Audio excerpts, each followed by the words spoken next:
en 2020. Ce que moi je peux vraiment dire, c'est que, comme j'ai dit dans mes commentaires, quand quelqu'un est déjà engagé pour la voiture, c'est pas facile que tu puisses te faire changer d'avis. Mais bon, il y a quand même ceux qu'on arrive à leur faire changer d'avis. Mais il y a ceux qui sont tellement déterminés. Quand on quitte le pays, là, vraiment, on ne sait pas vraiment ce qui nous attend devant. Et la plupart des temps, les guides ne nous disent pas souvent la vérité. C'est pourquoi vraiment édifier les gens comme ça, montrer certaines images aux gens qui ont l'intention de quitter le pays est vraiment très important. Que quelqu'un sache où il est en train de partir. Que quelqu'un sache vraiment que ce n'est pas une partie de plaisir. Qu'il est vraiment en train d'aller risquer sa vie. Parce que qu'on se dise la vérité. Entrer en Europe, c'est risquer sa vie à 99%. J'assume ce que je dis. Je dis c'est risquer sa vie à 99%. Parce que quand tu es encore au Nigeria, pour ceux qui passent par le Nigeria comme moi, vous êtes tranquille, vous avez encore le plaisir de prendre une bière de temps en temps, vous écoutez la musique du pays. Ce n'est pas encore le voyage n'a pas encore commencé. Le voyage n'a pas encore commencé. Le voyage commence à la frontière entre le Nigeria et le Niger. C'est là-bas où le voyage commence. C'est là où tu sens même que tu es vraiment en train de voyager. Parce que vous montez sur les motos. Vous êtes bâché au moins sur 4 personnes sur une moto, avec le chauffeur, avec le bensikineur. Et ce sont les jeunes, je pense que s'ils sont même trop âgés, ils ont peut-être même 15 ans, maximum 17 ans. Ce sont les enfants de 17 ans qui vous bâchent sur les motos. Les enfants la roulent à tombeau ouvert. Parce que pour traverser la frontière du Nigeria au Niger, il y a la police. Et les policiers aussi sont habillés en civil. Ce qui fait en sorte que vous ne pouvez pas faire la différence entre les motomans et les policiers. Du coup, quand la police tombe sur vous, ce n'est pas une partie de plaisir. Si vous faites l'accident sur la moto, soit c'est la mort assurée, soit tu vas sortir de là avec un membre qu'on va seulement te couper. Parce que ce n'est pas le genre que tu vas tomber.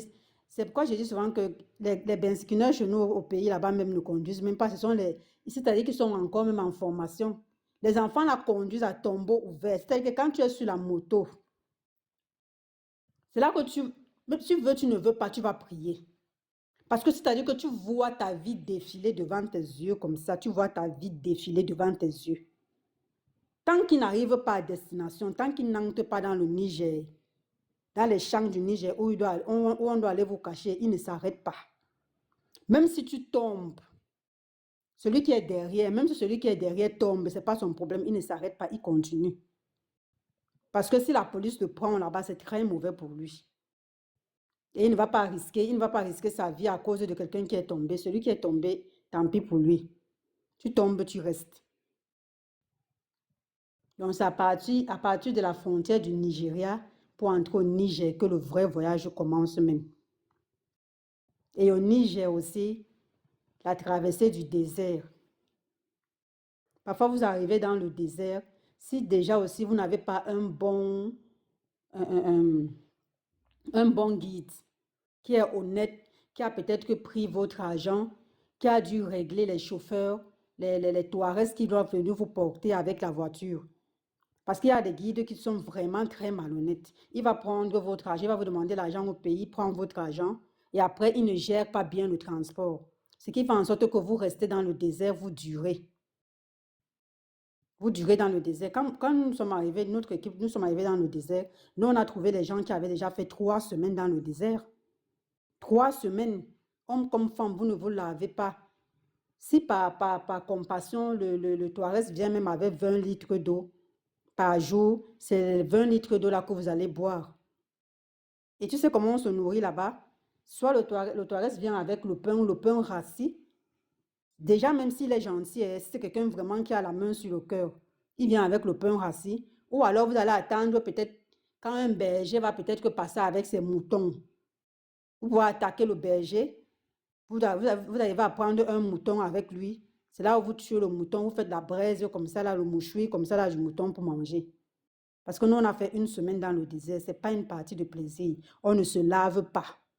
Tu vas d'abord prendre même l'eau là-haut. Tu vas prendre l'eau là-haut. Tu dois boire l'eau 3 fois en une journée sous le soleil. Parce que imagine si vous êtes 40 et qu'on vient laisser 20 litres d'eau. Tu n'as pas droit à plus d'1 litre d'eau en une journée. Toi seul. Ce n'est que ça que tu dois boire, la quantité là. Et on boit dans un petit verre, c'est mesuré. C'est pas comme si tu vas boire comme si c'était le robinet. Non, non, non, non. Donc vraiment, si quelqu'un veut quitter le pays, qu'il se prépare physiquement et moralement. Qu'il se prépare, qu'il sache qu'il n'est pas en train de partir. Je ne sais pas, qu'il n'est pas en train de partir à Yaoundé où il va être assis dans un bus tranquillement en train de voyager. Donc, ils diront, non, toi, tu es parti, tu es arrivé, pourquoi tu dis que moi, je ne peux pas arriver, machin et tout et tout. On n'a pas les mêmes chances. On n'a pas les mêmes chances. Moi précisément, franchement, je bénis le ciel parce que le voyage a été difficile, c'est vrai, mais je n'ai pas connu certaines choses que d'autres femmes ont connues. Donc, je ne peux pas me permettre de dire que ça n'existe pas, ça existe parce que moi, j'ai connu des filles qui pleuraient, qui sont arrivées en Algérie étant traumatisées, qu'elles ont été violées. Et c'est vrai, ça se fait. Les Touaregs violent les filles dans le désert. Mbinda, oui, sorry. Les Touaregs Mbinda les filles dans le désert, ça se fait. Ça se passe. C'est pas comme si c'était la blague, ça se passe franchement. Et avec la complicité de qui? Avec la complicité encore de nos frères. Parce qu'il veut faire plaisir aux Touaregs, à un Touareg, il va donner même au moins même 2 filles. Peut-être parce qu'il ne veut pas payer la place d'une personne. Si le Touareg lui demande quelque chose, il va faire tout pour satisfaire le Touareg là. Moi, quand je quittais c'est même de quelle ville là? Quand on nous a lancé étant en Algérie, quand nous sommes quittés comment on appelle la première ville même de Tamaracet, non, de Gardaya. Non, non, de Insala. Insala, pas Gardaya. Parce que Gardaya, c'est déjà un peu bien là-bas. De Insala pour Gardaya. C'est là-bas où j'ai pleuré comme un enfant. J'ai regretté d'être quitté au pays. La marche qu'on a marché le jour, toute la nuit là. Tu marches, tu tombes, tu t'écorches, tu te lèves. Tu traînes, on te laisse. Tu traînes, on te laisse. Et quand on te laisse, c'est pas que tu vas rester dire que il n'y a pas un autre groupe. Comme ils sont partis là, c'est fini. Ce qui va t'arriver là-bas dans le désert, là-bas, c'est ton problème. Tu traînes, on te laisse. On a marché toute une nuit. Jusqu'à 7 h pour que la voiture parte nous prendre à un certain niveau. Parce qu'il y a les endroits où les voitures ne peuvent pas vous prendre. Parce qu'il y a les contrôles en route. Vous marchez, vous grimpez les collines. Tu vois la colline que si on te montre la colline là en journée, tu ne peux même pas affronter ça. C'est pourquoi le voyage est mieux dans la nuit. Parce qu'au moins dans la nuit, tu ne vois même pas trop où tu pars. Tu marches seulement. Tu ne vois pas trop la distance. Parce que si c'est dans la journée là et que tu vois que non, je suis censé arriver à tel endroit comme ça, tu vas te décourager. Tu vas te décourager. Vous pouvez marcher au moins sur même 15 km dans la nuit là. Toute une nuit, vous marchez, vous vous fatiguez un peu, vous vous asseyez, vous prenez le souffle, vous récupérez. Vous marchez. Imagine les femmes enceintes, les femmes avec les enfants, dans la nuit. Les policiers algériens vous voient même passer, ils vous laissent. Tellement ils savent que la colline là n'est pas une partie de plaisir que ils ne viennent pas vous suivre là, ils ne pas vous attendre devant. Ils vous voient passer, ils vous laissent. Ils ne pas vous attendre devant, vous allez aller prendre la voiture. Et si par malheur pour vous, ils vous attrapent, ils vont encore vous faire rentrer encore vers le Niger. Ils vous portent comme si pas vous laisser encore vers le Niger. Loin là-bas, en plein désert, là-bas, où il n'y a même pas la voiture, une voiture même à proximité. Imagine si tu n'as plus l'argent sur toi. Que tout ton argent, tu avais là payé ton argent pour arriver peut-être à Gadaya, ou peut-être que Je ne sais pas, peut-être qu'à Oran ou quelque, je ne sais pas, dans la ville dans laquelle tu avais déjà payé ton transport. Et qu'on te ramène encore dans le désert du Niger. Franchement, si quelqu'un va aller quitter du pays, qu'il se prépare. Qu'il se prépare et qu'il sache qu'on ne marche pas avec l'argent sur soi. On ne marche pas avec l'argent sur soi. Si tu vas aller quitter, rassure-toi que tu es une personne de confiance au pays qui peut garder tes dos, qui ne va pas manger ton argent. Qu'à chaque fois que tu vas appeler, la personne va t'envoyer l'argent pour payer ton transport. Parce qu'on vous fouille dans le désert. Il n'y a pas un endroit où tu peux cacher l'argent. Il n'y a pas. Tous les petits secrets qu'on avait avant, là, ils connaissent partout où tu veux cacher l'argent là. On sait où l'argent peut se trouver. On va récupérer l'argent là sur toi. Dieu merci, nous sommes arrivés. Moi, je suis restée dans le désert. Je suis restée dans le désert, quitté de Insa là pour Gadaya. J'étais épuisée, je suis restée dans le désert. Et comme je suis asthmatique là, avec le froid et tout, je suis restée dans le désert. Dieu merci, c'est un gars ivoirien qui est resté avec moi dans le désert. C'est le lendemain que nous, on a pu sortir du désert pour prendre la voiture pour arriver à Gadaya. Et j'avais donné mon sac à un jeune que j'avais promis de payer. On m'a volé mes 2 téléphones, tout ce qui était dans mon sac. On a dérobé tout ce qui était dans mon sac, mon argent même. Dieu merci, j'avais un dernier 50 € dans ma poche que j'ai gardé sur moi. On m'a tout pris, on m'a tout volé. Parce que je ne pouvais pas porter le sac et moi-même pour marcher et tout. C'est épuisant. C'est quand tu arrives même dans ma Oran même, ou à Alger même, que tu t'as dit que tu respires. Tu peux respirer et te dire que bon, ici où je suis là, non. Si je veux rentrer, je passe seulement faire seulement ma demande, seulement, on me fait rentrer seulement dans mon pays, ou alors tu vas continuer. Mais quitter du Niger jusqu'en Algérie, ce n'est pas une partie de plaisir. Le pick-up où nous on était, qui nous transportait dans le désert, il y a 2 gars qui sont tombés. On a commencé à crier, dire au chauffeur là que les gens sont tombés. Ils ne s'arrêtent pas. Ils ne s'arrêtent pas. Oh, c'est interdit, on ne s'arrête pas dans le désert jusqu'à destination. Et les gens là voyagent, ils sont au moins 3 à la cabine. Ils voyagent avec les calaches sur eux. Ils sont armés jusqu'aux dents. On ne s'arrête pas dans le désert. Si tu tombes, tu restes. 2 gars sont tombés, 2. Ils sont tombés, la voiture a continué, on les a laissés. Parce qu'ils étaient mal assis. La voiture ne s'arrête pas. Imagine un peu en plein désert, avec le soleil là. Quand la voiture passe là, peut-être c'est seulement encore le lendemain qu'une autre voiture va encore venir peut-être passer, ou peut-être même 3 jours plus tard. Donc imagine un peu le sort de ces gars-là. Si ce n'est pas la mort, c'est quoi? Ce n'est que la mort. Parce que même ceux qui vont venir après, là, même le chauffeur qui va venir après, là, je ne pense pas qu'il va pouvoir s'arrêter pour prendre les inconnus. Les gens qui n'ont même pas payé le transport chez lui. Déjà qu'on ne s'arrête même pas. C'est la mort. Ceux-là seulement, on sait seulement qu'eux, ils sont seulement restés seulement mourir. C'est la mort qui est déjà assurée pour eux. Donc vraiment, quand moi, je suis même arrivée en Algérie, j'ai seulement béni le ciel quand je suis arrivée à Oran. C'est là que j'ai pu au moins se me reposer. Après là, j'ai fait peut-être, je crois que j'ai fait 6 mois à Oran et j'ai engagé maintenant la route pour la Tunisie.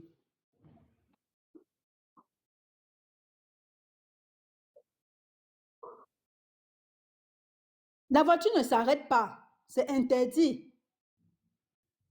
Les chauffeurs ne s'arrêtent pas dans le désert parce qu'il y a les coupeurs de route. Il y a les Swakala qui sont cachés dans les montagnes comme ça, derrière les buissons comme ça là. Ils attendent les choses comme ça là. Parfois même, ils mettent les clous en route pour que les voitures doivent avoir les crevaisons pour attaquer, non? Parce que quand ils attaquent comme ça là, ils kidnappent ils kidnappent les blacks. Ils mettent les blacks en prison pour demander les rançons.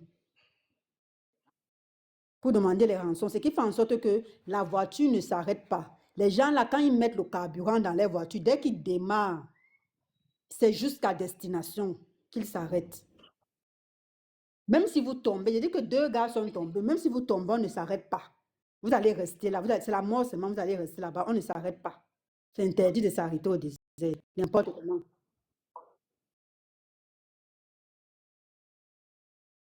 Mon frère, je ne peux pas te dire, on n'était plus de sang. Oui, c'est comme ça. C'est comme ça, vous êtes serré, serré, serré, serré, serré. En fait, vous vous asseyez, tu écartes les jambes, l'autre entre entre tes jambes. On entre, on s'assoit comme, c'est pas comme les prisonniers comme ça. Vous êtes entre les jambes, vous vous asseyez comme ça, c'est comme ça. Et il y a les bâtons tout autour du pick-up pour vous maintenir. Parce que ça fait les secousses. Si c'est que c'est le désert, c'est pas le goudron. Parce qu'on ne roule pas sur le goudron. C'est pas le goudron. Donc les gens ne sont pas à l'aise.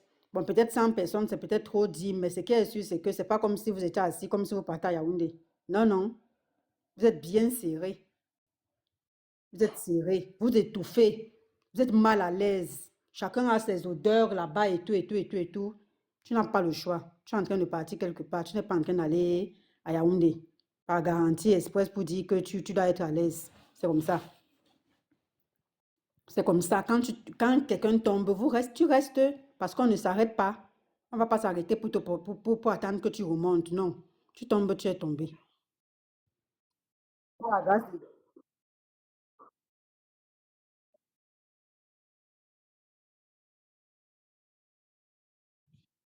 Non, personne n'est mort. Personne n'est die, sorry. Personne n'est die. Personne n'est die. À ma connaissance, pendant que moi j'étais là, pendant les une semaine, la personne n'est die. Mais on a laissé des gens qui n'avaient pas payé le transport. Parce que quand vous ne payez pas le transport, on vous laisse là-bas. Déjà qu'on avait trouvé même un groupe de personnes qui avaient fait 3 semaines là-bas. Ils avaient déjà fait 3 semaines. Donc, quand tu ne payes pas le transport pour une autre destination, forcément, on te laisse. Quand le pick-up vient, il prend seulement ceux que le guide a payé leur transport. C'est avec cela qu'on part. Ceux qui n'ont pas payé le transport vont rester contrôler leur argent jusqu'à ce qu'ils puissent payer le transport avant qu'on puisse les faire monter. Donc,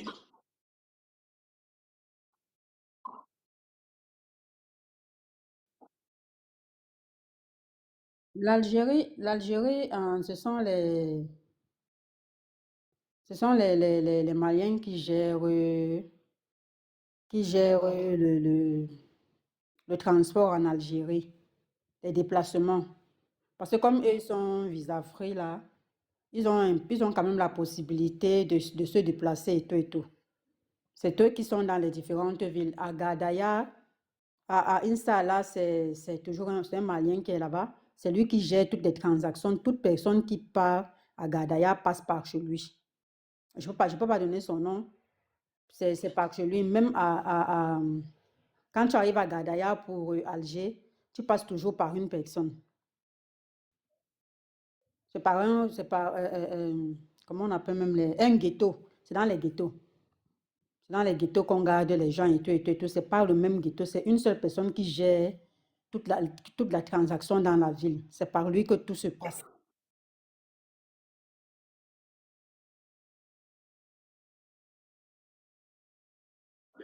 Le ghetto, déjà, même, c'est pas, ce sont les maisons que les gens là construisent et qu'ils abandonnent, qui ne sont pas encore achevées. Donc, il peut même avoir même peut-être même 5 chambres dans un ghetto. Et dans un ghetto, il peut avoir au moins même 150 personnes. Oui, il peut avoir. Hein? Non, non, non, non, non, on sort en bandit, non. Les gens sortent en bandit. Bon, maintenant, moi, par exemple, moi, j'ai eu la grâce de ne pas rester dans les ghettos parce que à chaque fois, moi, on m'envoyait vivre dans la maison du pasteur même. Parce qu'on privilégie quand même un peu les femmes, surtout les femmes qui sont un peu fragiles.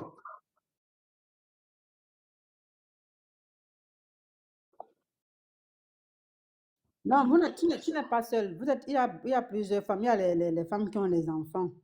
Parce que si les enfants restent dans les ghettos, ils vont faire les bruits, les enfants vont pleurer, les enfants seront mal à l'aise et tout, et tout, et tout, les enfants vont pleurer. Donc, du coup, en bandit, on peut aller les garder dans les maisons Le pasteur préfère les amener chez lui. Parce que chez lui aussi, il a souvent une grande maison, peut-être de 3 chambres. Il vous met là-bas. Vous restez là-bas au moins avec les enfants pour que les mamans qui ont les enfants puissent au moins se contrôler. Bon, en tout cas, moi, je sais quand même que c'est pas tout le monde, c'est pas toutes les femmes qu'on garde là-bas. Moi, je pense que c'est parce que quand je suis quittée de une salle là pour Gadaya, j'ai fait un très mauvais voyage, comme je ne me sentais pas bien. Donc, je crois que c'est pour ça quand même que le pasteur m'a privilégié quand même pour m'amener chez lui pour que je puisse au moins me soigner parce que j'avais mal, j'avais les écorchures partout. J'ai très souffert pendant le voyage, je suis trop tombée. Je crois que c'est pour ça qu'il m'a privilégié, mais sinon, tout le monde reste dans le ghetto. Sauf les femmes qui ont les enfants comme privilège quand même. Parce que les enfants ne doivent pas trop faire les bruits, trop pleurer dans les ghettos. Ça attire l'attention l'attention de la population, non? Parce que les gens savent que c'est là-bas que vous êtes. Quand vous êtes à Insala là ou à Gadaya, les gens du quartier là savent qu'il y a les blacks là-bas. Parce qu'ils vous voient, vous venez à la boutique acheter le lait, le pain, tout ce que vous avez besoin. Ils savent que vous êtes là-bas. Ils savent que vous êtes là-bas. C'est quand vous commencez à faire peut-être les bagarres, trop de bruit, qu'ils appellent les niais. Qu'ils appellent les niais. C'est là où on vient vous boxe là-bas. Mais sinon, ils savent que vous êtes là-bas. Parce que eux-mêmes, ça leur bénéficie. Parce que vous faites beaucoup des achats. Oui.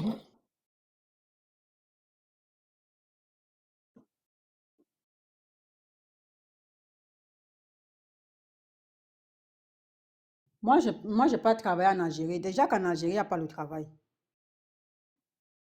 6 mois. En Algérie, il n'y a pas le travail, qu'on se dise la vérité. Sauf, il y a, il y a, il y a deux trucs. Il y a deux trucs. Le seul travail que je connais en Algérie, c'est les femmes qui travaillent dans les...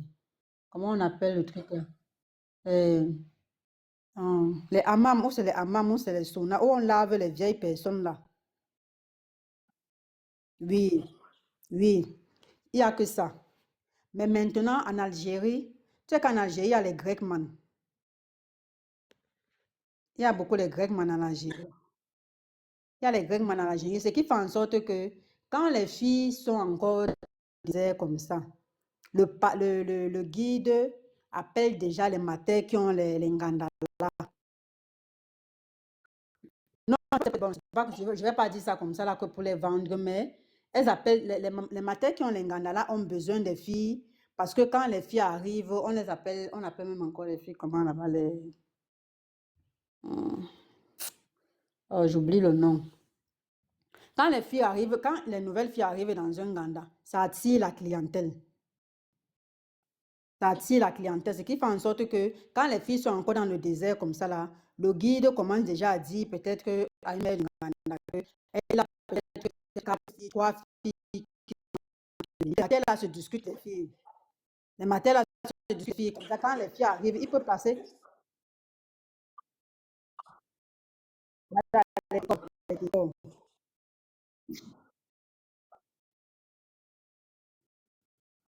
y a différence.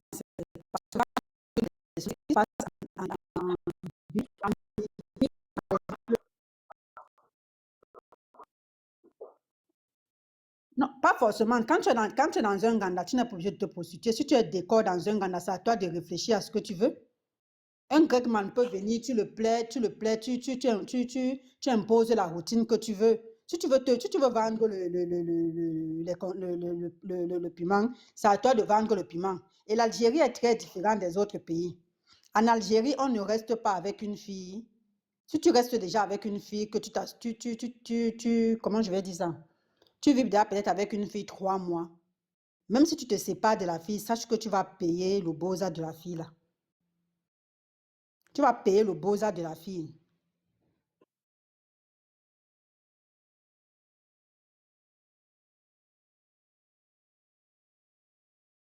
Tu n'as pas oublié de rester dans Ghana. Il y a des gens qui ont leur maison. Il y a des gens qui ont les maisons en Algérie. Tu peux partir là-bas et que tu as déjà une connaissance qui est devant que tu connais, sur qui tu peux aller rester en attendant de préparer. Mhm.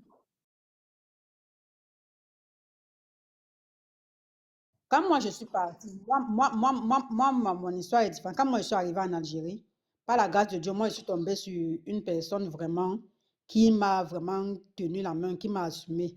Un Ivoirien. Qui m'a vraiment... Oui, moi, je me suis mise en couple avec lui. C'est pourquoi je dis, il faut... Pardon?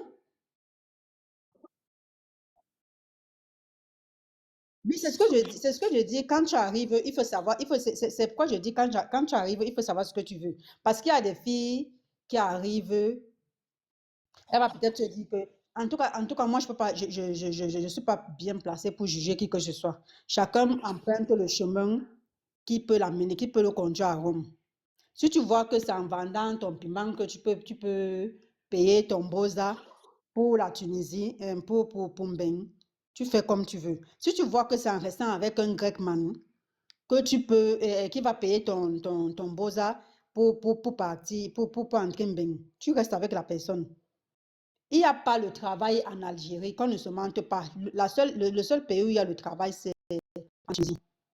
C'est en Tunisie que tu peux travailler dans un restaurant, tu peux travailler comme ménagère, comme babysitter pour pouvoir payer ton voyage. Mais en Algérie, il n'y a pas ça. En Algérie, soit tu es dans l'Ouganda, soit tu es en relation avec un grec man, soit tu es en couple. Ou encore peut-être que même tu peux peut-être travailler dans un salon.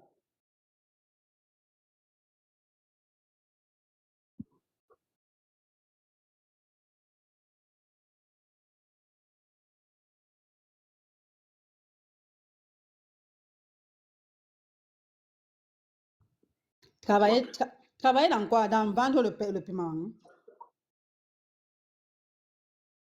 Mais c'est ce que je suis en train de dire que non, mon frère. C'est ce que je suis en train de dire que non. C'est toi-même qui choisis ce que tu veux, non? Tu choisis ce qui t'arrange. Est-ce que l'argent a la couleur? Tu choisis ce qui t'arrange. Si tu vois que tu peux facilement gagner ton argent en vendant ton paiement ou en travaillant dans un salon de coiffure ou en restant avec un grec man, tu choisis ton couloir. Tu choisis ton couloir. L'essentiel, c'est que tu dois avoir tes dos pour Boza.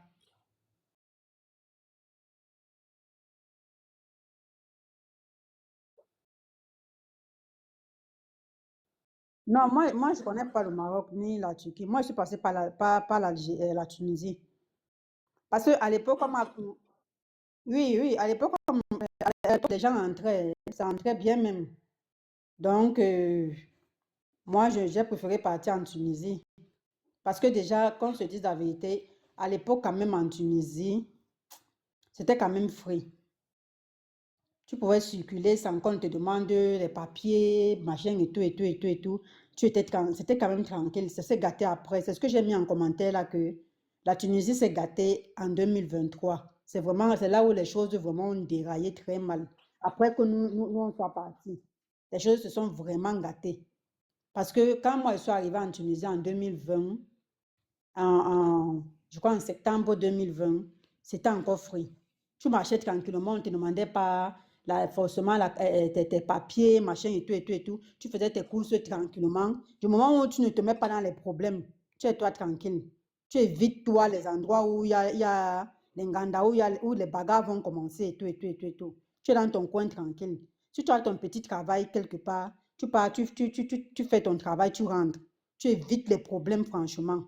C'est pas facile. Tu sais que les pays des Swaka là, c'est pas facile. Mais il faut aussi l'effort d'éviter franchement les endroits qui vont te mettre dans les problèmes. Fais l'effort d'éviter. Même si un Swaka t'insulte ou bien il te crache même dessus. Mon frère, tu te tournes, tu regardes, tu vois que tu es seul. Et suis la salive il a craché sur toi, tu continues ta route. Tu continues ta route parce que même si vous êtes 10 et que vous commencez la bagarre là, vous êtes perdants parce qu'ils sont plus nombreux que vous. Ils sont plus nombreux que vous êtes déjà perdants. Vous allez commencer une bagarre là qui ne va vous mener nulle part. Vous êtes perdants. Donc, bête, il y a des choses comme ça. Moi, un jour, j'ai subi un truc. Je suis entrée dans une boutique de maquillage une fois à l'Ariana, au marché de l'Ariana. J'ai payé, je crois que c'était les cils que je voulais. J'ai payé les cils. Le gars me dit que je n'ai pas payé. Pourtant, j'ai même payé, même jusqu'à il m'a même remboursé. Mais il me dit que je n'ai pas payé. Il a commencé à parler fort, fort, fort, fort, fort. Ses soeurs sont venues, elles ont commencé à me fouiller et tout, et tout, et tout, et tout. Dieu merci pour moi, il y avait les caméras dans la boutique. C'est là où je lui dis, il y a la caméra dans la boutique, non? Il dit oui. Je lui dis, regarde la caméra si je n'ai pas payé. Quand il est rentré, il a renvoyé les images en arrière. Il a vu que j'ai payé. Quand il a vu que j'ai payé, il a voulu commencer à s'excuser. J'étais tellement frustrée que j'ai déposé tout ce que j'avais acheté. J'ai déposé ça. La session a voulu commencer à me convaincre que non, il faut laisser machin et tout et tout. J'ai déposé et l'argent même que j'avais même payé, même je suis sortie de la boutique là. Je suis sortie de là avec les larmes aux yeux comme ça. Je me suis dit non, mais putain, on peut pas émuler une personne comme ça. Je te dis, les femmes là ont commencé à me fuir, à me toucher partout. Comme si j'étais comme si j'étais, je sais pas. Elles ont commencé à me tapoter partout. Oui. Je suis sortie de là étant tellement frustrée, mais je me suis dit, bon, tu ne peux rien faire. Ça ne va te servir à rien de faire comme si tu veux commencer à faire les bruits. Tu n'es pas chez toi. Je suis sortie, je suis partie. Mais la partie qui m'a vraiment choquée, c'est la partie où j'ai passé une nuit en cellule quand j'avais raté mon premier Bosa. On préparait un convoi, un grand convoi de 120 personnes. On était dans le bunker au kilomètre 4. Pour ceux qui connaissent le kilomètre 4, à la cité, le bunker, c'est une maison, c'est un appartement de deux chambres, salon, cuisine, tout ça dépend de la grandeur du bunker. C'est ça qu'on appelle le bunker, où on garde les gens en Tunisie. Moi, j'étais au kilomètre. Le convoi qu'on préparait était un convoi de 120 personnes. Donc, vous êtes couché là, chacun est couché sur... C'est peut-être deux ou trois chambres. Il y a le salon, des gens dorment partout, jusqu'à la cuisine même, partout. C'est que tu puisses seulement avoir seulement ta petite place où tu peux dormir. On se superpose comme ça. Ben moi, je n'ai pas passé, je n'ai pas dormi au bunker parce que moi, je sortais de Tunis. Donc, du coup, je venais seulement pour le voyage. Bon, le voyage, ça se passe très mal, ça se passe pas bien parce que la première fois, quand je dois partir, le jour où on fait le ramassage dans la nuit, la police tombe sur nous. Le groupe dans lequel moi j'étais, nous étions 5 personnes. Le taxieur devait venir nous chercher, la police tombe sur nous. Quand la police tombe sur nous, on nous prend, ils nous trouvent avec les vessies et tout, et tout, et tout, et tout. Ils nous prennent, c'est comme qui nous amènent au commissariat. Par coup de malchance, le convoi est resté parti derrière nous et ils sont entrés. Ils sont entrés. Mais bon, comme le gars qui préparait le convoi était un beau, le gars a une petite sœur. Moi, il ne m'a pas fait payer, puisque mon argent n'était pas encore utilisé, parce que j'avais payé 4 000. Les grands convois, les grands bateaux, là, c'était les convois de 4 000. Moi, mon argent n'a pas bougé. Il a relancé le même convoi.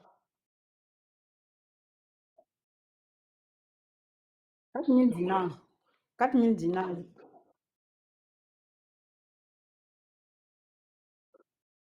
Non, non, non. Non, 4 000 dinars. 4 000 dinars, je crois que ça fait 800 000 francs au corps. Mhm. Oui, oui, ça fait 800 000.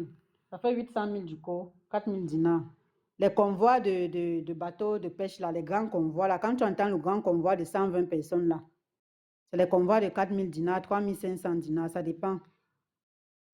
Donc, c'est ça que moi, j'avais payé d'abord la première fois. C'est ça que j'ai raté. On s'est retrouvés en cellule.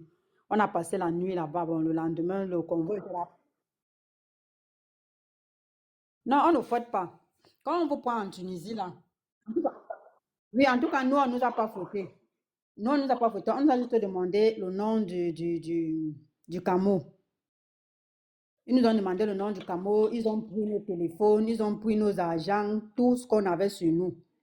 Ils nous ont amenés dans un commissariat où c'est le commissariat principal de quoi, à Sfax là-bas. Ils nous ont pris les photos et tout, et tout, et tout. Bon, les photos là, ça nous sert à rien, on s'en fout. Nous sommes venus pour voyager, nous ne sommes pas venus pour rester là-bas.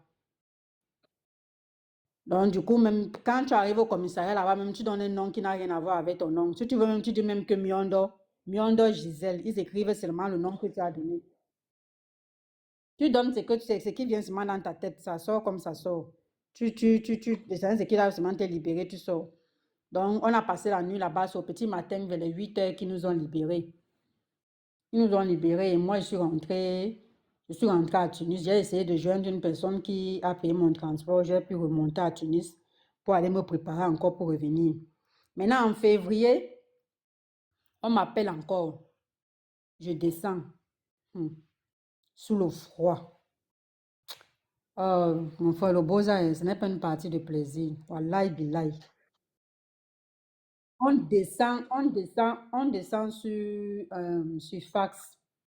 Nous sommes toujours au kilomètre 4. Toujours un grand convoi, toujours le grand convoi de 120 personnes.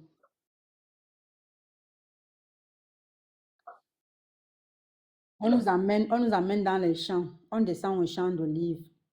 On devait lancer le convoi. Le convoi devait partir à 5 heures du matin. De 22 heures jusqu'à 5 heures du matin, nous sommes dans les champs d'olive sous le froid avec les enfants.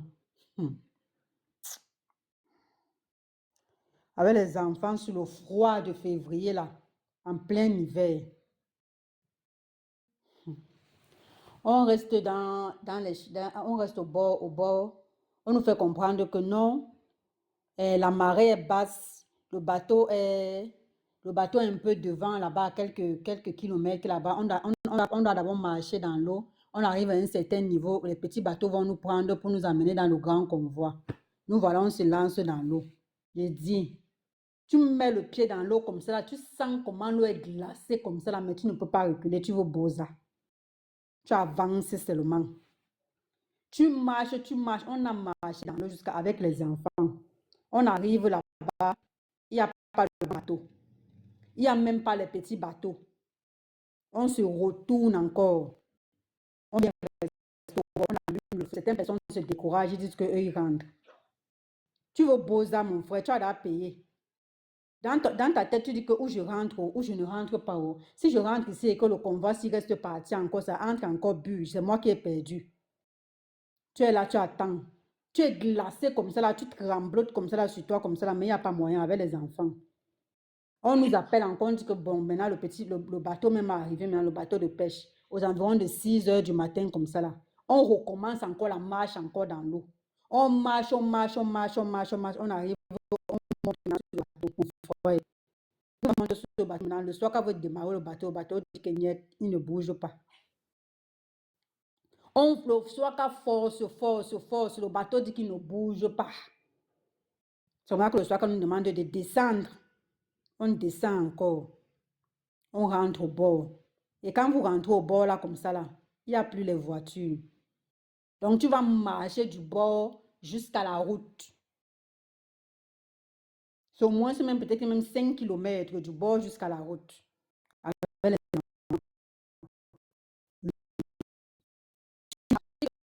sûr que tu es en train de partir, que ta chaussure reste dans l'eau même, tu dis que la chaussure reste mal. C'est quand il te faut retourner maintenant en route que tu comprends maintenant que tu regrettes pourquoi tu as laissé ta chaussure dans l'eau. Parce que tu vas marcher sur... Merde, tu vas marcher sur les cailloux là jusqu'à toi-même, tu vas comprendre que oui, tu es en train de partir en bain. C'est vrai qu'on refait encore demi-tour. Tu marches jusqu'à tu arrives en route. Jusqu'à ce que tu arrives au moins au centre-ville de Sfax pour prendre la voiture qui va pouvoir t'amener maintenant même au kilomètre 4. C'est vrai on a souffert encore le jour là.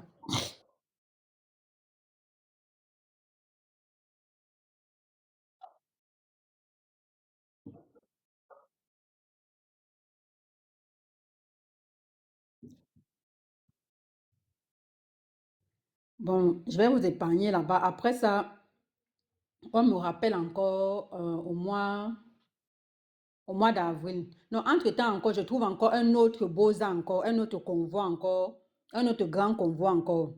Toujours de 120 personnes. Ouais, toujours au mois de mars. Ben, fin mars, comme ça. Le soir, quand on nous dit, c'est chap, dès que vous payez. Là-bas, ce n'était pas que on donnait l'argent à quelqu'un. C'est nous-mêmes qui avons pris notre argent. Donc, tu avais ton argent sur toi, tes 3 000.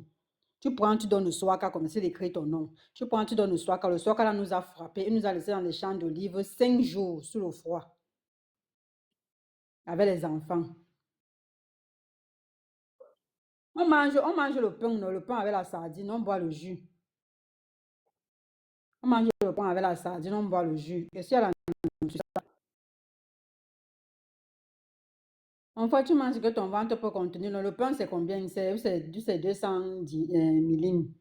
C'est 20 millimètres, non? Oui, 20 millimètres. Mon frère, tu manges seulement ce que tu peux manger, papa. Tu manges ce que tu peux manger. On allume le feu là-bas. Tu tapes la semoule là-bas, on fait les semoules. On parle même avec les petites marmites, non? Parfois, même le soir, quand vient comme si vous donnez même une marmite, vous tapez la semoule dedans avec la sardine. Vous mangez avec la sardine, vous buvez l'eau. C'est comme ça. Et c'est le coq que tu vas aller manger là-bas. Tu manges ce que tu vois. Tu es en train de préparer le voyage. Donc, c'est comment que ça se passe. Le soir, quand nous a frappé l'argent comme ça, c'est comment que je rentre encore sur Tunis maintenant.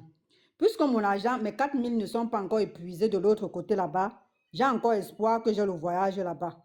C'est ça que j'ai toujours eu ma place là-bas parce que ma place n'a pas encore bougé. C'est là où on m'appelle maintenant encore en avril.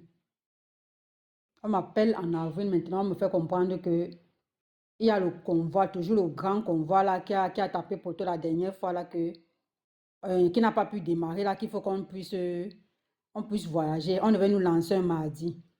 Mon camion m'appelle le dimanche. Il me dit qu'il faut qu'il descende à Sfax lundi matin.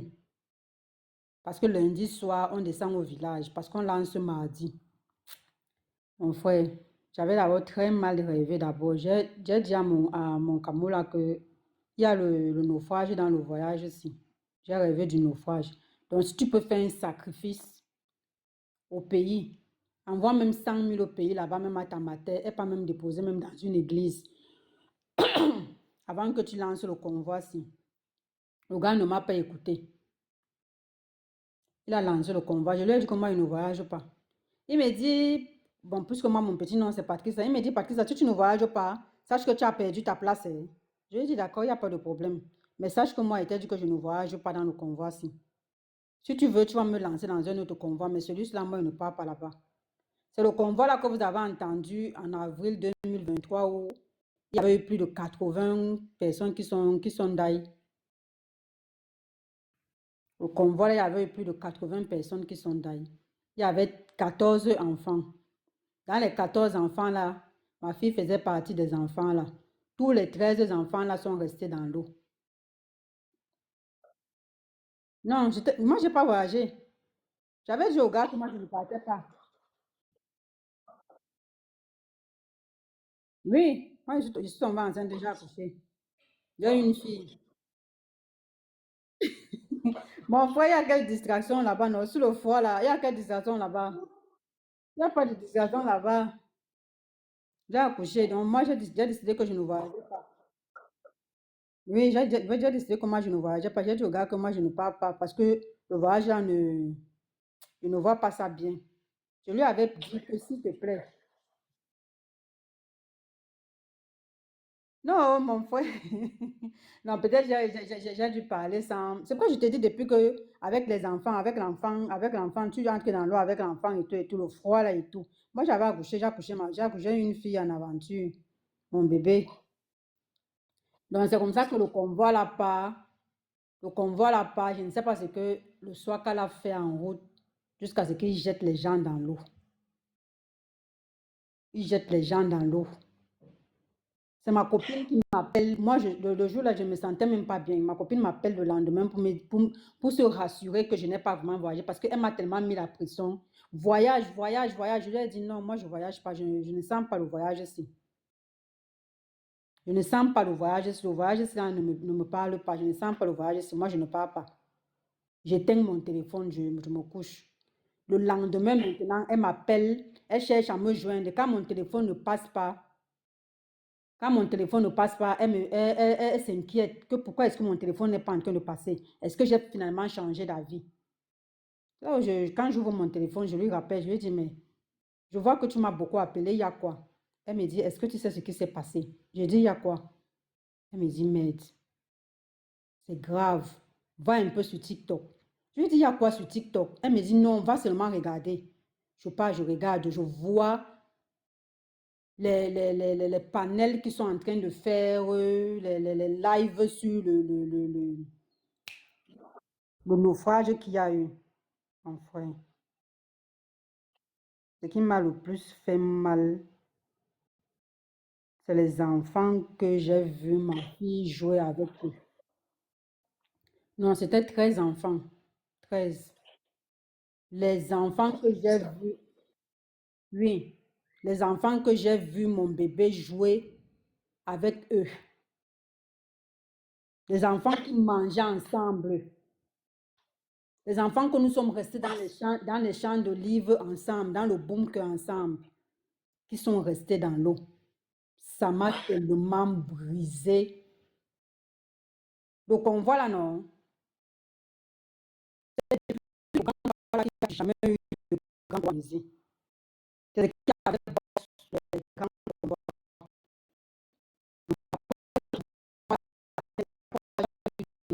Vraiment, c'est les Toba. Il n'y a plus de grands convois. C'est comme ça qu'on rentre. Donc, quand ma copine me dit ça, mon frère, je ne vais pas te mentir. C'est la première fois que j'ai eu envie de changer. J'ai eu envie de changer d'avis. J'étais tellement galvanisée que c'est la première fois où j'ai envie de changer d'avis sur le voyage. Jusqu'à que j'aille m'appeler ma grande soeur au cours pour dire à ma grande soeur que non. C'est comme si moi, je veux rentrer. C'est là où ma grande soeur me dit que souviens-toi de ce que maman t'avait dit. Maman t'avait dit que tant que tu n'es pas arrivé, parce que moi, avant que je ne parte, j'ai eu cette grâce que ma maman m'a béni, m'a lavé avant de partir, parce que j'avais demandé sa permission. Moi, je lui ai dit que je suis en train de partir. C'était à contre-cœur, vraiment, qu'elle a accepté, parce que pour un parent, je ne pense pas qu'il y ait un parent qui soit galvanisé à 100% de dire à son enfant que oui, pas. Parfois, le parent va te dire pas, parce qu'il voit peut-être que la misère que vous vivez, parce que le parent a espoir que non, ça peut...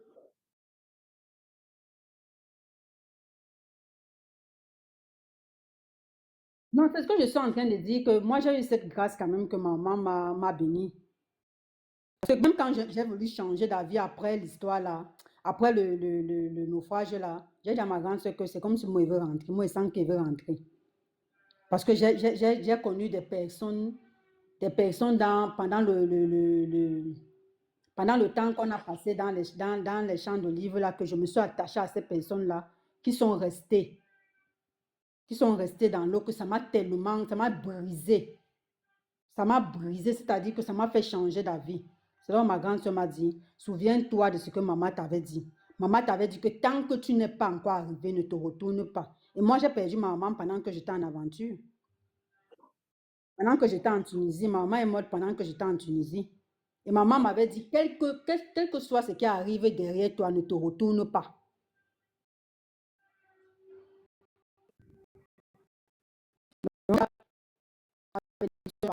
C'est important. Ton parent te dit, ne pars pas, écoute. Ne pars pas, écoute. Parce que ton parent a peut-être la vision de quelque chose que toi, tu n'as pas. Toi, tu n'as pas forcément. C'est vrai qu'il y a des parents qui ont peut-être dit ne pars pas, mais Dieu a fait grâce, d'autres personnes sont arrivées. Oui, mais avant d'arriver, c'est ce qu'ils ont souffert. Moi, c'est encore la parole là, quand ma grande soeur m'a dit ça, ça m'a encore quand même galvanisé. Je me suis dit, d'accord, je m'en vais essayer pour ma dernière fois, mais cette fois-ci là, c'est la dernière fois. Si ça ne passe pas, je me retourne. Je ne dois pas à quelqu'un. Je ne dois pas à quelqu'un. Si ça ne va pas, je me retourne. J'ai encore la maison en Caraboute que mon père a laissé au Cameroun là-bas. Je vais rentrer là-bas, il va recommencer à zéro. Mais ça là, c'est mon dernier tour. C'est comme ça que quand on quitte encore maintenant, voilà, en passant le soir qui nous avait mangé l'argent là, a pris un bunker, toujours au kilomètre 4, là-bas, la cité, on appelait même la cité là, comment là, au kilomètre 4, là-bas. Il nous a logés là-bas. Nous, les gens qui étaient dans le convoi là. Nous sommes partis rester là-bas. J'ai fait aussi la connaissance de d'autres personnes là-bas. Étant là-bas, c'est là-bas qu'on a maintenant commencé à chercher maintenant, chacun de son côté, le voyage. Chacun de son côté cherchait maintenant le voyage, les voyages de 1000 francs, 1000 dinars, les voyages de 1000 dinars. Parce que les voyages de 1000 dinars. Parce qu'à l'époque, là, ça entrait. À l'époque, là, ça entrait beaucoup, ça entrait beaucoup. Donc, ce qui fait en sorte que les gens étaient au champ. C'est pour ça que nous sommes encore redescendus encore au champ d'olive. On a encore fait une semaine là-bas en préparant le voyage. Nous sommes arrivés le dimanche. Le dimanche 24 juillet. Notre camion nous a lancé. Bon, nous a lancé le 24 juillet 2023. Et on a fait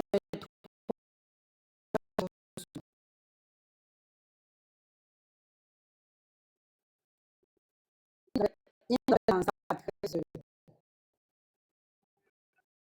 Il nous a lancé à 13 heures.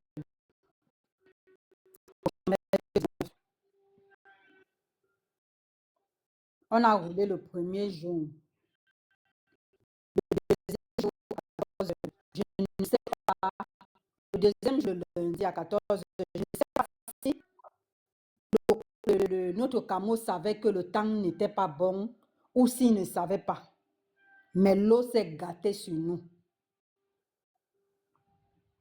L'eau s'est gâtée sur nous de 14 heures jusqu'au lendemain mardi à 11 heures. Mon frère. Ah, j'ai souvent prié. J'ai souvent prié. Mon frère, je ne sais pas comment il priait, je sais seulement qu'il priait.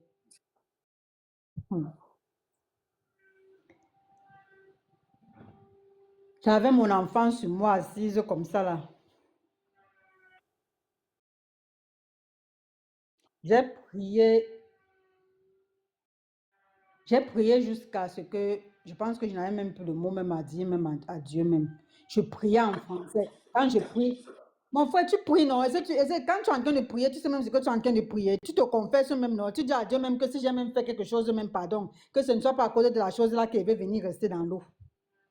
Est-ce que tu pries même que tu comprends même ce que tu es en train de dire? Tu pries même que tu comprends même ce que tu es en train de dire. Tu vois ta vie en train de défiler devant toi comme ça. Et que quand la vague vient comme ça, là, en pleine nuit, comme ça nous soulève comme ça, là. Tu entends seulement comment les gens crient seulement. Je ne sais même pas s'il y a quelqu'un dans le même convoi que moi. Il dit que quand la vague vient, ça nous soulève. Je crie comme ça. Il dit que Seigneur, je prie comme ça. Il dit c'est sur la Méditerranée que non. Il n'y a pas deux dieux sur la Méditerranée. Que tu sois musulman ou chrétien, quand je priais, même les musulmans là disaient seulement que Amen. Quand je me tais, ils disent seulement que ma soeur prie. Prie. Comment on appelle le gars là? Le gars qui conduit là, on appelle comment? Le capitaine dit prie, ma soeur, prie. Je dis que je prie, je dis à Dieu que Seigneur, à cause de cet enfant que j'ai sur moi, l'enfant n'a pas demandé d'être ici là. Épargne, parce qu'il y avait que deux enfants, un petit bébé. Un petit bébé peut-être que de 6 mois. Si l'enfant avait peut-être un bébé de 6 mois et ma fille qui étaient les enfants dans le convoi. J'ai dit, Seigneur, à cause des deux petits anges là qui n'ont pas demandé à être ici. Parce que nous, les parents, on sait qu'on a déjà fait beaucoup de mauvaises choses. On a déjà volé, on fournit, on fait tout ce qui n'est pas bon. Mais à cause des vies des deux enfants, épargne nos vies. Épargne nos vies, Seigneur, à cause des vies des deux enfants, parce qu'ils n'ont rien demandé. Ils n'ont pas demandé à être là. Ils n'ont pas demandé à vivre ce qu'ils sont en train de vivre là. Moi, ma fille est arrivée en Italie. Elle a fait 3 jours. Elle ne parlait pas. Oui, elle était traumatisée par le voyage. Elle a fait 3 jours. Elle ne parlait pas. Elle n'a pas parlé à quelqu'un pendant 3 jours. Oui. Je te dis que les gens déliraient. Les gens déliraient. Les gens disaient n'importe quoi sur l'eau. Les gens disaient n'importe quoi sur l'eau. Devant nous, comme ça, moi, j'ai même sauté même une partie. Devant nous, comme ça, en journée. le 24, le lundi, là, il y a eu un naufrage devant nous. Il faut voir les gens qui crient, vous arrêter. Vous ne pouvez pas vous arrêter. Vous les regardez seulement à distance, seulement comme ça. Là, vous ne pouvez pas vous arrêter. Imagine que tu vois quelqu'un qui est en train de se noyer comme ça devant toi, comme ça. Et toi-même, tu es en train de voir comment l'eau vous balance comme ça, là. L'eau vous balance comme ça. C'est-à-dire que l'image même là que tu vois même là, l'autre se noyer là, maintenant, déjà, même toi-même dans ta tête, même là, tu sens que toi-même, tu es même là dans l'eau. Tu te vois même déjà même dans l'eau même. Alors que tu n'es même pas encore tombé. Tu n'es même pas encore dans l'eau. Je dis, c'est comme ça que toute la nuit, toute la journée là, mon frère, j'ai prié comme une n'était pas. Comme je n'ai jamais prié de ma vie. Comme je n'ai jamais prié de ma vie. C'est le jour là que j'ai compris que Dieu écoute vraiment les prières. C'est le jour là que j'ai vraiment réalisé, j'ai vraiment accepté que c'est vrai que Dieu écoute les prières et il les ose. Le lendemain du mardi, aux environs de 11h30, parce que tous les téléphones étaient déjà éteints. C'est mon téléphone seul qui était allumé. J'avais donné ça à un frère Kamel. C'est avec ça qu'il se servait pour, oui, pour nous guider avec. Oui. J'ai dit au frère Kamel là que, mon frère, quand il va être 11h30, fais-moi signe. Quand 11h30 a sonné, il m'a dit qu'il est 11h30. Ah. Oh. J'ai commencé à parler en langue. Tout ce qui sortait seulement de ma bouche, seulement je disais. J'ai prié comme ça au moins pendant 30 minutes. Je parle comme ça là, il y a je déclare, je parle comme ça là, Dieu m'entend. Si je suis en train de mentir, que ce que je suis venu chercher ici, que je suis venu chercher ça en Europe, que Dieu ne me donne pas. Mon frère, quand j'ai fini de prier, quand j'ai dit Amen, quand j'ai dit Amen sur la vie de mon enfant que j'avais sur mes cuisses, quand j'ai dit Amen, voilà 2 gars guinéens qui deviennent fous.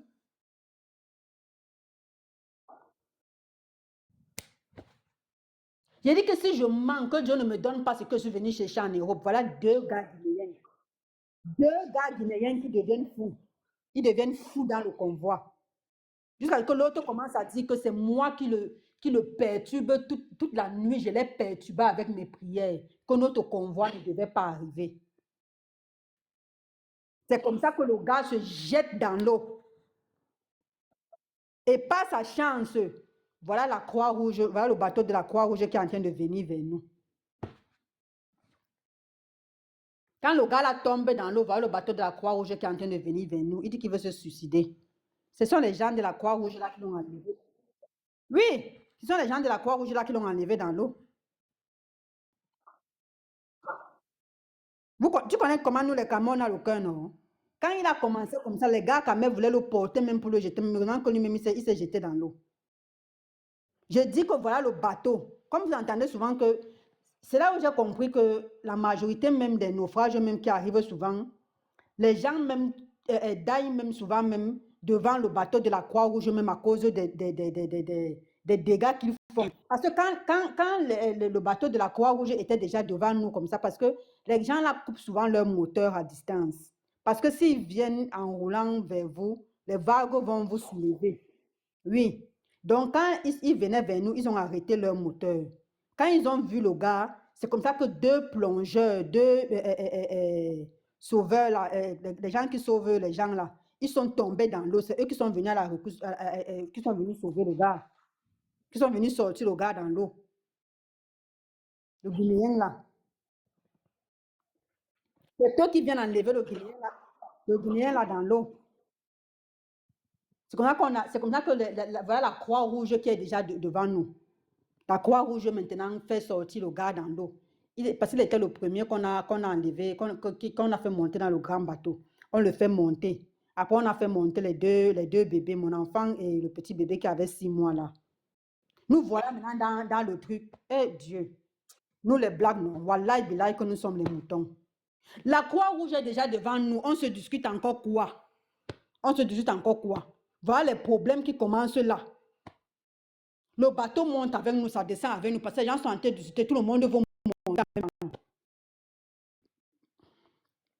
devant le bateau de la